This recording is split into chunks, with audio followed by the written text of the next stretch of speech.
অতিরিক্ত সময়ের বিরতির সময় পর্তুগালের খেলোয়াড়েরা কাঁধে কাঁধ মিলিয়ে দাঁড়িয়েছিল। ক্রিস্টিয়ানো রোনালদো তখন শিশুর মতো কাঁদছিলেন। অতিরিক্ত সময়ের প্রথমার্ধে 105 মিনিটে পেনাল্টি পেলেও রোনালদো সেই পেনাল্টি থেকে গোল করতে পারেননি। স্লোভেনিয়ার গোলকিপার ইয়ান ওবলাক বলটি ঠেকিয়ে দেন। 115 মিনিটে পেপে পাস ধরে রাখতে না পেরে স্লোভেনিয়ার বেঞ্জামিন শেসকোকে বল দেন। শেসকোর শট পর্তুগালের গোলকিপার ডিয়েগো কস্তা ঠেকিয়ে পর্তুগালের বিদায় ঠেকান। স্লোভেনিয়া নকআউটের সুযোগ নষ্ট করলেও টাইব্রেকারে কস্তা 3টি শট ঠেকান। নির্ধারিত ও অতিরিক্ত সময়ে গোলশূন্য ছিল দুই দল। টাইব্রেকারে পর্তুগালের হয়ে লক্ষ্যভেদ করেন রোনালদো, ব্রুনো ফার্নান্দেজ ও বের্নার্দো সিলভা। কস্তা স্লোভেনিয়ার জোসিপ ইলিচিচ, জুরে বালকোভেচ ও বেঞ্জামিন ভারোভিচের শট ঠেকিয়ে পর্তুগালকে 3-0 গোলে জয় এনে দেন। সেমিফাইনালে পর্তুগাল ফ্রান্সের মুখোমুখি হবে।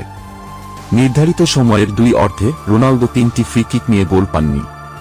79 মিনিটে দারুণ সুযোগ থেকে শট নিলেও ওবলাক বল ঠেকান। টাইব্রেকারে রোনালদো শেষ পর্যন্ত গোল করে উদযাপন করেছেন। পর্তুগালের সমর্থকেরা ডিয়েগো কস্তার 3টি পেনাল্টি সেভে উল্লাসে মেতে ওঠে। ইউরোর ইতিহাসে প্রথমবারের মতো টাইব্রেকারে 3টি পেনাল্টি সেভ করে কস্তা ইতিহাস করেছেন। পর্তুগালের খেলোয়াড়েরা ও সমর্থকেরা আনন্দে মাতোয়ারা। পর্তুগাল 93টি আক্রমণ করেছে, যার মধ্যে 20টি গোলের সুযোগ ছিল।